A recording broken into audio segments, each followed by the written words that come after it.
大家好，歡迎嚟到 Hedy 頻道。今一集內容呢，咁就講解一啲智能家居啊，或者我自己裝修嘅嘢啦。咁而家呢個畫面呢，就係講緊我安裝一個叫做 City Camping 嘅嘢。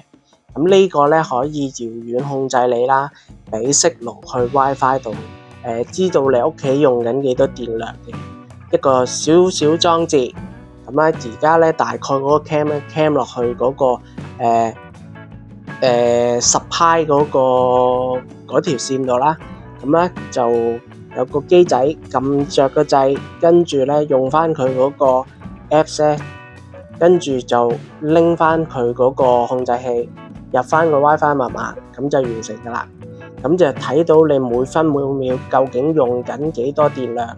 同埋咧可以睇得翻咧你究竟你琴日、上年、上個月係用緊幾多電量，咁你就可以計到數啦。究竟你用咗幾多錢呢？今年咁咧，煮飯加埋呢個嘅Air Fryer，咁啊大概2000零瓦啦，係啦。咁啊第二個工作做咩呢？因為咧我睇見呢個樓梯咧就唔順眼，因為有時行上行落咧，冬天到啦嘛。咁就會覺得係好唔夠光啊！咁跟住我做啲咩呢？我喺嗰個樓梯底度轉咗個窿，跟住望一望究竟我諗嘅嘢係啱唔啱呢？咁咧我就想喺個樓梯底度穿翻條電線出去，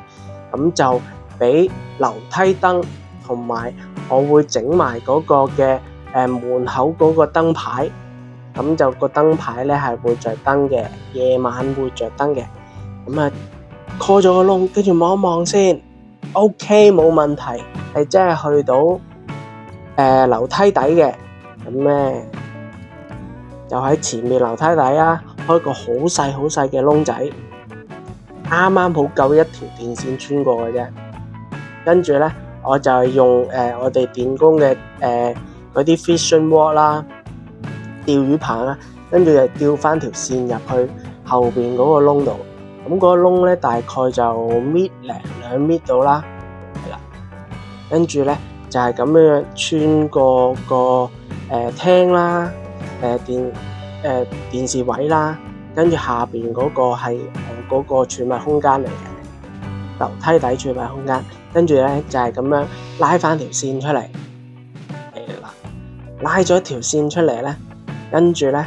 就當然冇咁簡單啦，我又係加咗一個類似咁樣嘅四方形盒仔嘅嘢，咁就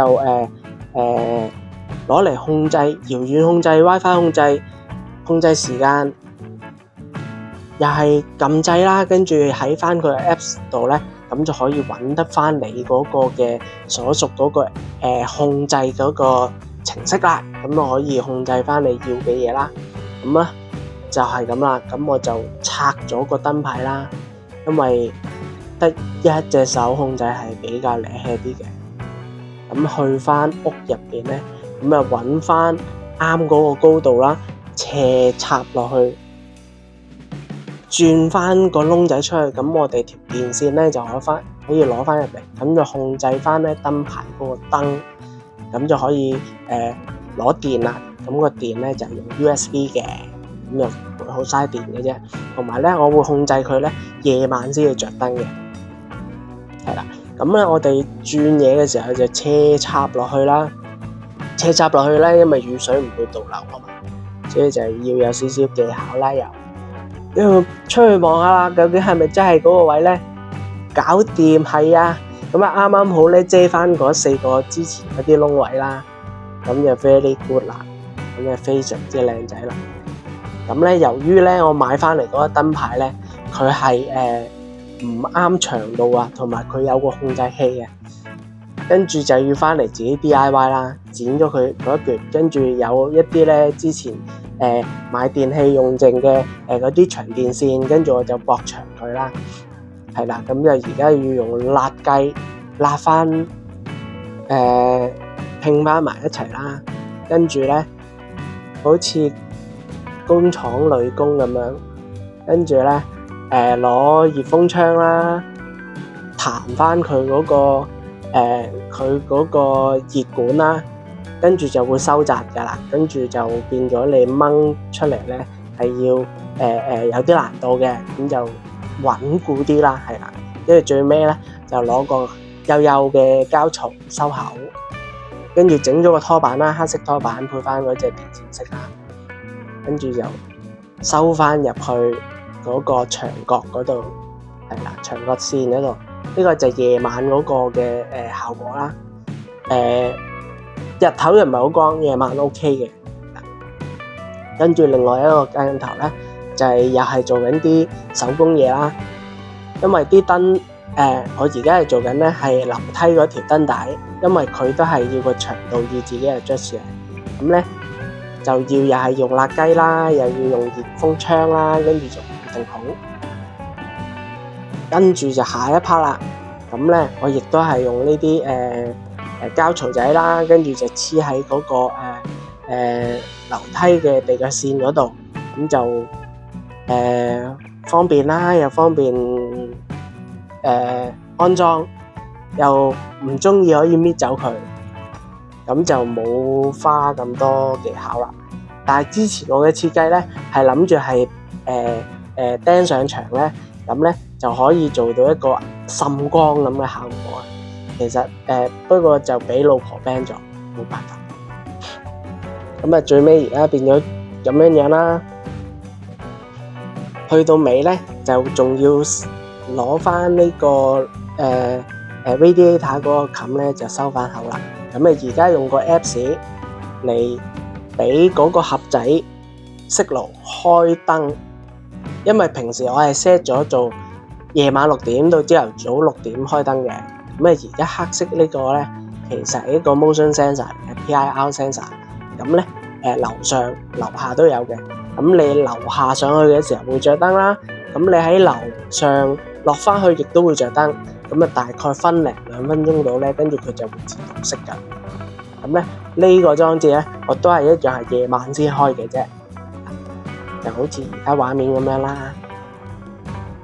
6點至6點，咁如果夏天嘅時候，咁啊當然唔使咁早啦。冬天嘅時候咪4點到6點咯。係啦，咁啊再試多次啊！閂門，望到條膠槽，靚仔，地下啲線收好晒，靚仔，樓梯又唔係好礙眼。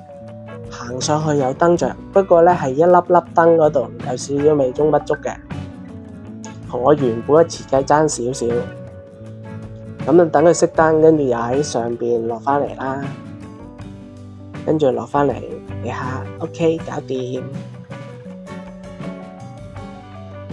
咁啊另外一個就係之前裝好嘅，就係智能門鎖啦。呢個亦都係可以用 WiFi 控制嘅。之前係啦，就係呢個嘅設計啦，料都買埋㗎啦，不過俾老婆 ban 咗，同埋有小朋友喺屋企咧，行上行落樓梯咧，一踩落去就已經係會爛咗㗎啦，咁又係鬧交嘅。其實咧有諗過換翻頭先嗰個片段嗰個燈條，另外一種咧 OSB 嗰隻咧就冇嗰啲一粒粒燈咧，咁就會靚啲啦。一係咧就要換翻嗰條磨砂膠條啦。而家呢個畫面係做咩咧？因為我個 worktop 咧係木做嘅，咁咧因為好污糟同埋啲蠟冇晒啊，成日都滲水落去咧，搞到一笪笪咧，覺得好核突啊！咁咧就要刨咗佢嗰陣蠟啦，或者污糟嘢出嚟啦，跟住攞砂紙機磨啦，跟住最尾咧